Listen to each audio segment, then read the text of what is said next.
Assalamualaikum warahmatullahi wabarakatuh. Selamat pagi Ananda kelas 3 semuanya. Alhamdulillah hari ini hari Kamis tanggal 30 Juli 2020 kita dapat bertemu kembali meskipun dalam keadaan jarak jauh. Nah, seperti biasa, sebelum kita memulai pembelajaran hari ini, silahkan kalian kita bersama-sama membacakan basmalah. Bismillahirrahmanirrahim. Nah, setelah mengucapkan basmalah, silahkan persiapkan terlebih dahulu LKS-nya. Sudah? Ya, lalu pensil dan penghapusnya. Jika sudah, silahkan dibuka halaman 41. Nah, anak-anakku yang soleh-soleha, untuk hari ini silahkan kalian mengikuti apa yang ibu jelaskan. Jadi ketika ibu menjelaskan, silahkan ditulis untuk menjadi catatan kalian, ya. Oke, baik. Kemarin kalian sudah belajar dengan Bu Ana tentang makanan yang bergizi untuk pertumbuhan dan perkembangan manusia. Nah, di sini gizi ini mempunyai beberapa fungsi untuk tubuh kita. Nah, sebelum ibu jelaskan, silahkan dibuka aktivitas 3 halaman 41. Jadi ketika ibu menjelaskan, langsung kalian tulis di situ ya. Di situ ada tuliskan fungsi gizi bagi manusia. Nah, fungsi gizi yang pertama ini adalah membentuk sel-sel pada jaringan tubuh. Jadi dalam tubuh kita ini ada sel-selnya. Nah, fungsi gizi yang pertama ini yaitu membentuk sel-sel pada jaringan tubuh. Ketika kalian memakan makanan dan kalian tumbuh, maka sel pun juga akan dibentuk, akan bertumbuh juga. Nah, di sini adalah fungsi gizinya itu. Yang kedua, menggantikan sel-sel tubuh yang rusak. Jadi ketika kita hidup pasti ada sel yang rusak, atau itu bisa terjadi karena kita kecapean, kelelahan, atau jatuh ya, ada luka. Dan itu gizi juga menggantikan sel-sel tubuh yang rusak. Dilanjutkan, yang ketiga, mempertahankan fungsi organ tubuh. Kayak tadi ya, jadi ketika sel-sel ada yang rusak, jadi ada fungsi organ tubuh juga yang rusak. Nah, di sini dipertahankan oleh gizi itu. Yang terakhir adalah penghasil energi tubuh. Nah, kenapa bisa menjadi penghasil energi tubuh? Coba kita dilihat dulu. Ada beberapa kandungan gizi yang harus kita makan. Yang pertama itu ada karbohidrat. Karbohidrat ini yang paling utama untuk menghasilkan energi untuk kita. Ini karbohidrat ini terdapat pada makanan pokok. Nah, kita manusia di Indonesia makanan pokoknya apa? Coba kira-kira. Ya, kita memakan nasi sebagai makanan pokok. Tapi Bu, ada juga yang memakan kentang, bisa. Itu juga menjadi karbohidrat karena kentang juga dapat menjadi makanan pokok orang-orang. Dilanjutkan juga ada yang memakan jagung, atau misalkan aku terbiasa sarapan pakai roti. Nah, itu juga termasuk karbohidrat. Ya. Dilanjutkan. Protein. Protein ini terbagi menjadi 2. Ada protein hewani dan ada protein nabati. Protein hewani ini seperti namanya, hewani, berarti berasal dari hewan. Contohnya seperti daging sapi, daging kambing, atau misalkan lauk pauk, ikan, kerang. Nah, itu juga bisa menjadi protein hewani. Ada juga protein nabati. Protein nabati ini berasal dari tumbuh-tumbuhan. Jadi seperti kacang-kacangan itu merupakan protein juga. Ya. Nah, terus ada protein yang udah diolah. Contohnya kacang kedelai diolah menjadi tempe. Nah, itu menjadi protein nabati. Itu juga bagus untuk kesehatan kita. Selain itu, yang ketiga, ada vitamin yang dibutuhkan oleh tubuh kita. Nah, vitamin ini terdapat pada sayur dan buah. Jadi tadi makanan pokoknya ada, proteinnya ada. Sekarang ke sayur terdapat ada kandungan vitaminnya. Vitamin ini terbagi menjadi 5 yang harus kalian ketahui. Ada vitamin A, B, C, D, dan E. Itu pun kalau misalkan kalian ingin lebih tahu mendalam, vitamin B juga ada B1, B2 gitu ya, B3, B6, B12, itu banyak sekali. Nah, tapi Ibu akan jelaskan. Coba sekarang kalian tulis di aktivitas 2. Di sini Ibu akan menjelaskan tentang vitamin ya. Silakan kalian dengarkan terlebih dahulu, lalu kalian tulis di halaman 40 aktivitas 2. Yang pertama itu ada vitamin A. Vitamin A ini contohnya yang kita sering dengar itu adalah wortel. Cum yang di sini yang suka wortel. Ya, kalau misalkan kalian suka wortel, berarti selamat karena kalian sudah terpenuhi vitamin A-nya. Tapi kalau misalkan tidak suka wortel, cari vitamin A yang lainnya, ya. Nah, fungsi dari vitamin A ini adalah berperan dalam perkembangan kinerja mata, kulit, pertumbuhan, dan sistem kekebalan tubuh. Ibu ulangi ya, fungsi dari vitamin A adalah berperan dalam perkembangan kinerja mata, kulit, pertumbuhan, dan sistem kekebalan tubuh. Jadi kalau misalkan kalian matanya ingin bagus, silahkan kalian banyak mengkonsumsi wortel, karena wortel kandungan vitamin A-nya sangat banyak ya. Terus apa sih akibat kekurangan vitamin A? Nah, akibat kekurangan vitamin A ini adalah gangguan penglihatan dan daya tahan tubuh dapat menurun. Jadi jangan disepelekan kalau kekurangan vitamin A. Kita bisa tidak berkurang penglihatannya dan juga bisa berkurangnya daya tahan tubuh kita. Ya, begitu. Lanjutkan, vitamin B. Contoh-contohnya dia ada di kacang-kacangan. Terus juga dia ada di daging ayam gitu ya, ikan, sereal, itu termasuk vitamin B. Nah, fungsinya ini apa sih? Nah, fungsi dari vitamin B ini adalah meningkatkan energi, membantu proses metabolisme, meningkatkan fungsi otak, mencegah penuaan dini, serta memelihara kesehatan otot. Ibu ulangi ya, fungsi dari vitamin B adalah meningkatkan energi, membantu proses metabolisme, meningkatkan fungsi otak, mencegah penuaan dini, memelihara kesehatan otot.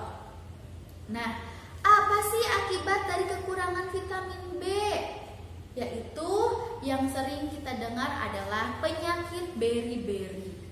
Ya, kalau kekurangan vitamin B pasti penyakitnya beri-beri. Atau juga bisa gangguan saraf karena vitamin B ini meningkatkan fungsi otak. Saraf berkumpulnya ada di otak. Jadi kalau misalkan kita kekurangan vitamin B bisa mengalami gangguan saraf, ya. Dilanjutkan, vitamin C. Vitamin C ini terdapat pada buah dan sayur. Paling terkenal yang banyak vitamin C-nya adalah jeruk. Orang-orang bilang jeruk vitamin C-nya sangat banyak. Apa sih fungsinya? Fungsi vitamin C ini adalah menjaga kesehatan, terus memperbaiki tulang rawan, gigi, dan kulit. Terus dia membantu penyembuhan luka, lalu melindungi sel-sel tubuh dan membentuk lapisan kulit. Diulangi ya, fungsi vitamin C adalah menjaga kesehatan, memperbaiki tulang, terus menjaga kesehatan gigi dan kulit, dapat menyembuhkan luka, melindungi sel-sel tubuh, dan membentuk lapisan kulit. Nah, apa akibatnya jika kekurangan vitamin C? Bakal terjadi masalah kulit pada kulit kita. Luka, kalau misalkan kita luka, lukanya akan sulit sembuh. Terus tubuh juga akan cepat sakit atau cepat lemah. Jadi kalau misalkan kalian sudah merasa tidak enak badan, sebetulnya selain kalian cukup makan, cukup minum, istirahat, dan juga perbanyaklah makan vitamin C. Kenapa seperti itu? Karena vitamin C ini juga akan menambah kekebalan tubuh kita, ya. Nah, dilanjutkan. Vitamin D. Vitamin D ini fungsinya menjaga kekuatan tulang. Tulang lagi yang disebut tadi, C tulang, D juga tulang. Terus mengurangi resiko sejumlah penyakit. Nah, tapi memang untuk vitamin D ini dia lebih banyaknya untuk tulang. Jadi, apa sih akibat kekurangan vitamin D? Kita kekurangan vitamin D akan menghambat pertumbuhan dan penguatan tulang. Jadi kalau misalkan kalian pengen cepat tinggi, selain berolahraga dan makanan yang bergizi, makanan bergizinya ditambahin juga dengan vitamin D. Ya, apa sih Bu contohnya vitamin D? Nah, kenapa sih Ibu sering menyuruh kalian untuk berjemur? Nah, selain untuk menghangatkan tubuh kalian, terus menghindari virus untuk masuk ke tubuh kita, sinar matahari ini juga mengandung vitamin D untuk pertumbuhan kalian. Lalu kalau di makanannya adalah jamur. Itu jamur mengandung vitamin D. Dilanjutkan yang terakhir, yaitu ada vitamin E. Fungsinya perkembangan tubuh, kekebalan tubuh, pertumbuhan sel, dan kesehatan kulit. Nah, akibat kekurangan vitamin E ini apa sih? Nah, kalau misalkan kalian kulitnya cepat kering, nah itu berarti kalian kekurangan vitamin E, ya. Lalu kalau misalkan rambut kalian cepat rontok, nah itu juga kekurangan vitamin E. Vitamin E ini adanya pada apa? Sayuran berdaun hijau. Jadi kalian jangan tidak suka dengan sayuran yang berdaun hijau. Mencoba. Jadi jangan dulu bilang tidak suka kalau misalkan belum mencoba. Kalau misalkan sudah mencoba dan kalian alergi baru tidak usah. Tapi kalau misalkan dicoba, dinikmati insya Allah. Karena apa? Semua yang kita makan ini bagus untuk pertumbuhan kita semua. Ya, itu ada vitamin. Ada vitamin A, B, C, D, dan E. Selanjutnya, gizi itu ada juga lemak. Loh, bukan kata Bu Ana lemak itu jelek untuk tubuh kita. Ya, tapi tubuh juga membutuhkan lemak. Tapi lemak seperti apa? Lemak yang baik. Nah, lemak yang baik ini terdapat pada alpukat. Jadi, tubuh kita juga sebetulnya membutuhkan lemak. Tapi lemaknya bukan lemak yang jahat bagi tubuh, tapi lemaknya yang baik untuk tubuh kita. Contohnya adalah alpukat. Lalu ada air. Nah, tubuh kita ini bukan hanya terdiri dari daging, lemak, tapi tubuh kita juga membutuhkan air. Jadi, kalian harus meminum air mineral minimal 2 liter satu hari. Karena tubuh kita membutuhkan air. Lalu selain itu juga untuk air ada yang disebut dengan susu. Susu juga selain dibutuhkan disebut dengan air, gizinya itu ada juga di protein susu itu ya. Nah, yang terakhir itu ada mineral. Mineral ini terbagi menjadi 3. Ada kalsium, ada asam folat, dan ada zat besi. Namun untuk dijelaskannya lagi itu ada di pertemuan selanjutnya ya. Di pembelajaran selanjutnya. Nah, karena kalian sudah tahu ada macam-macam gizi, itu ada karbohidrat, protein, vitamin, lemak, air, dan mineral. Coba yuk kita kerjakan sama-sama aktivitas 1 halaman 39. Sudah dibuka? Oke, kalau sudah dibuka, coba takutnya tadi kalian pegang tangannya. Coba silahkan diremas-remas dulu tangannya. Sudah? Silahkan peregangan dulu tangannya ke depan, ke belakang, ke samping kanan, ke samping kiri, ya. Sudah? Oke. Yuk, kalau sudah, kita ambil lagi pensilnya, kita buka aktivitas 1 halaman 39. Nah, kalau sudah, coba di sini kita lihat dulu penjelasannya atau perintahnya apa. Zat gizi dalam makanan dapat berupa karbohidrat, protein maupun lemak. Lakukan identifikasi terhadap gizi dalam makanan-makanan berikut. Coba nomor 1. Itu ada gambar apa? Ya, di situ ada gambar ikan. Kayaknya ikannya dibakar lagi ya ini. Oke, ikan termasuk ke dalam apa? Karbohidrat, protein, apa lemak? Di situ cuma 3 ya disuruhnya, apakah masuk karbohidrat, protein, atau lemak.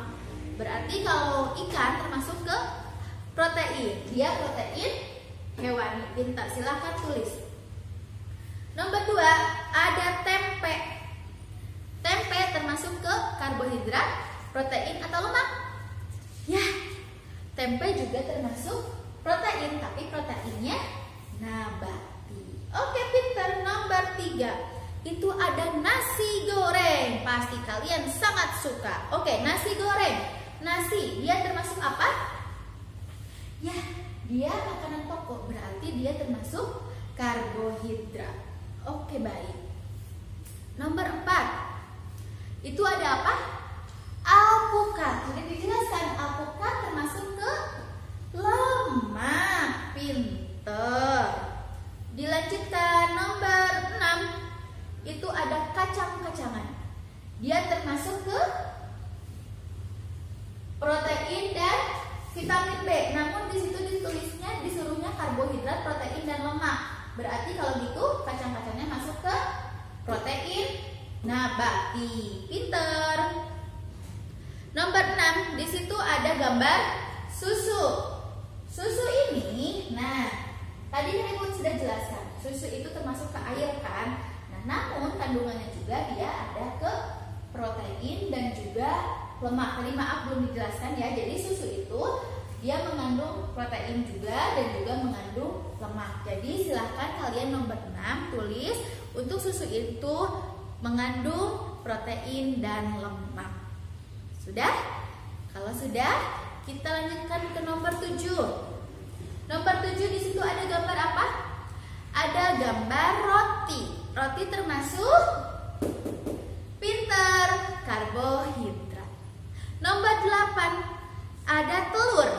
Telur termasuk pinter, dia termasuk protein hewani. Terakhir ada gambar umbi. Ya, itu termasuk apa ya kalau umbi? Ya, umbi sama kayak singkong gitu ya. Berarti dia termasuk karbohidrat. Nah, anak-anakku yang Ibu cintai dan banggakan, nah gizi ini fungsi yang terakhir adalah apa? Menghasilkan energi tubuh. Jadi kalau misalkan kalian sudah makan, kalian mempunyai energi yang sangat kuat. Nah, salah satunya itu untuk menjalankan hobi. Nah, di sini Ibu mau nanya nih, kalian ada nggak yang punya hobinya menari? Ada? Sip, kalau ada berarti harus dikembangkan ya. Nanti kita nari lagi kalau misalkan sudah keadaan ini membaik ya. Nah, coba dilihat ke halaman 41, ada aktivitas 4. Di sini ada jenis-jenis tari. Ada tari pasangan, ada tari kelompok, dan ada tari tunggal. Nah, apa sih pengertian tari pasangan? Tari pasangan ini artinya ditarikan oleh 2 orang penari, baik sejenis atau berlawan jenis. Ya, ulangi ya. Silahkan ditulis. Tari pasangan adalah tari yang ditarikan oleh 2 orang penari, baik sejenis atau berlawan jenis. Sejenis dan berlawan jenis itu maksudnya apa, Bu? Jenis itu perempuan dengan perempuan atau perempuan dengan laki-laki dengan laki-laki. Kalau berlawan jenis itu seperti apa? Perempuan dan laki-laki. Jadi pasangan itu hanya 2 orang saja. Contohnya apa? Ada pada tarian dansa. Ya. Dilanjutkan. Nomor 2, tarik kelompok. Apa sih tarik kelompok itu? Tari kelompok ini adalah tari yang ditarikan secara berkelompok atau lebih dari 2 orang. Ya, ulangi ya. Tari kelompok adalah tari yang ditarikan secara kelompok atau lebih dari 2 orang. Contohnya apa? Tari kreasi. Mau tradisional, mau modern, itu silahkan. Nah, nomor 3, tari tunggal. Apa sih yang artinya tari tunggal? Tari tunggal ini adalah tari yang dibawakan oleh seorang penari atau 2 orang tapi bergantian. Jadi nggak dua-duanya barengan. Kalau dua-duanya barengan berarti namanya tari pasangan. Tapi kalau misalnya ada 2 orang gantian narinya, nah itu adalah tari tunggal. Contohnya apa? Tari yang menampilkan seorang tokoh. Boleh binatang, ya, boleh tumbuhan. Itu pasti namanya tari tunggal. Baik, ada yang mau ditanyakan dulu tentang gizi dan tari, macam-macam tari? Kalau ada, silahkan menghubungi WhatsApp pribadinya wali kelas masing-masing, ya. Kalau tidak ada, kita lanjutkan ke materi selanjutnya tentang matematika. Nah, ketika kita melaksanakan atau melakukan pertunjukan tari, pasti ada penontonnya kan? Nah, penontonnya pasti ada yang beribu-ribu, ada yang ratusan. Nah, di sini kita juga akan belajar tentang penjumlahan bersusun ke bawah kembali, ya. Kemarin sudah belajar, tapi kita ulangi kembali, ya. Coba sekarang kita lihat di aktivitas 6. Oke, di aktivitas 6 ini, pasangkan bentuk penjumlahan di sebelah kiri dengan hasil penjumlahan yang tepat di sebelah kanan. Nah, coba lihat nomor 1, 1370 ditambah 2634. Coba kita jumlahkan dengan bersusun ke bawah. Jangan lupa catatan ditulis di pinggir-pinggirnya ya, atau di kertas selembar lalu ditempelkan atau difotokan langsung juga tidak apa-apa. Oke. 0 tambah 4 berapa? 4. Kenapa sih Ibu dari belakang? Karena kita ambilnya dari satuan dulu, jangan langsung dari ratusan, ya. Kalau misalkan dari ratusan atau ribuan, nanti teknik menyimpannya dari kemana? Makanya dari satuan dulu. Baik, udah satuan, kita di belakang puluhan. 7 tambah 3 berapa? 10. Nolnya simpan di bawah, satunya simpan ke atas. Pinter. 1 tambah 3 4. 4 tambah 6 10. Berarti nolnya simpan di bawah, satunya simpan di atas. Lanjutkan. 1 tambah 1 2. 2 tambah 2 4. Baru tulis di sini. Jangan lupa tanda titiknya. Tanda titiknya hitung dari belakang 3 kali. 1, 2, 3. Berarti titiknya antara 4 dan 0. Jadi nomor 1 itu adalah 4004. Nah, ada tidak di sebelah kanannya? Ada ya? Silahkan tarik garis lurusnya. Dilanjutkan nomor 2. 2256 ditambah 2145. Berapa hasilnya? Yuk kita coba. 6 tambah 5 berapa? Ya, 6 tambah 5 11. Satu simpan di bawah, satu simpan di atas. 1 tambah 5 6. 6 tambah 4 10. Oke, berarti di sini nolnya, di atas 1. 1 tambah 2 3. 3 tambah 1 4. Ada sistem menyimpannya? Tidak, karena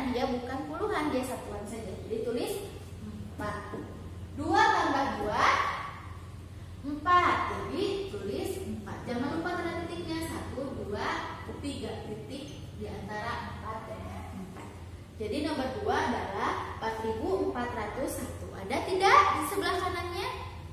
Ada. Jadi silakan garis tarik lurus dari penjumlahan itu ke yang sebelah kanan. Nah, untuk nomor 345-nya silahkan Ananda kerjakan sendiri. Dilanjutkan aktivitas 7. Di sini kita mulai ke soal cerita. Untuk soal cerita, kalian diharapkan untuk mencari tahu apa yang diketahui, apa yang ditanyakan, lalu dijawab. Oke, diketahui. Di sini kita baca dulu ya soalnya. Kakek memiliki 1.471 hektar sawah.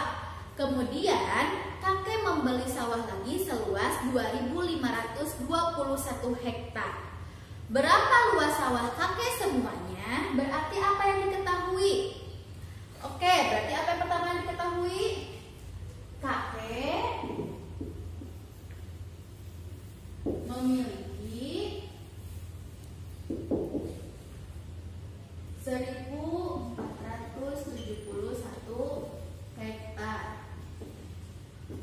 Terus diketahui yang kedua apa? Membeli lagi berapa? Membeli lagi 2.521 hektar. Apa sih yang ditanyakan? Berapa luas semuanya? Bagaimana berarti caranya? Tinggal dijumlahkan. Oke, berarti kalau gitu 1.471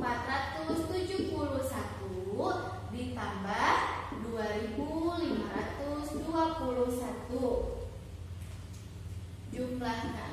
Oke, 1 dengan 1 2. 7 dengan 2 9. 4 dengan 5 9. 1 dengan 2 3. Jadi luas semuanya adalah 3.992 hektar. Mengerti? Oke, baik, lanjutkan contoh yang kedua ya. Di sini ada lagi. Paman merupakan seorang peternak ikan lele. Ia memiliki 4.350 ikan di kolamnya. Berarti apa yang diketahui yang pertama? Paman memiliki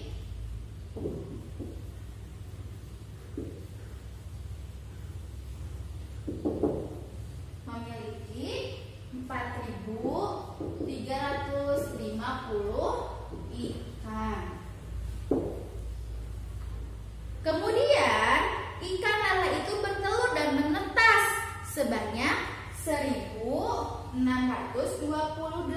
ekor. Berarti ada lagi nih, ditambah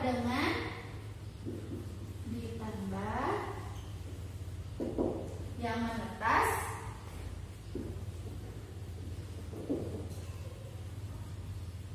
1.628 ekor. Apa yang ditanyakan? Berapa jumlah ikan? Berapa jumlah ikan lele sekarang?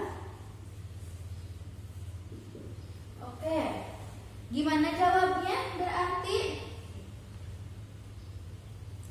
4.350 pinter ditambah 1.628 pinter, tinggal dijumlahkan.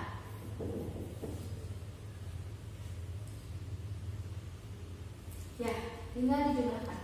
0 tambah 8 8, 5 tambah 2 7, 3 tambah 6 9, 4 tambah 1 5. Jangan lupa titiknya, itu dari belakang 3 1 2 3, titikin dari sini. Oke, berarti jumlah semuanya, jadi jumlah ikan paman sekarang adalah 5.978 ekor. Itu ya. Untuk nomor 3, 4, dan 5 silahkan pelajaran sendiri. Nah, Anandaku, jadi yang dikumpulkan hari ini melalui Edmodo adalah aktivitas 2 halaman 40 dengan tadi memperhatikan apa yang sudah Ibu jelaskan. Lalu aktivitas 6 dan aktivitas 7 semuanya 3 ya, nomor 3 sampai nomor 5 halaman 43. Tugasnya seperti biasa dikumpulkan di Edmodo sampai pukul 8 malam. Nah, jika Ananda orang tuanya ada yang bekerja, silahkan mengerjakannya fleksibel saja ya. Ditunggu oleh Ibu. Apabila ada yang mau ditanyakan, silahkan melalui WhatsApp wali kelasnya masing-masing. Sekian dari Ibu. Apabila ada kesalahan, mohon dimaafkan. Wabillahi taufiq wal hidayah. Wassalamualaikum warahmatullahi wabarakatuh.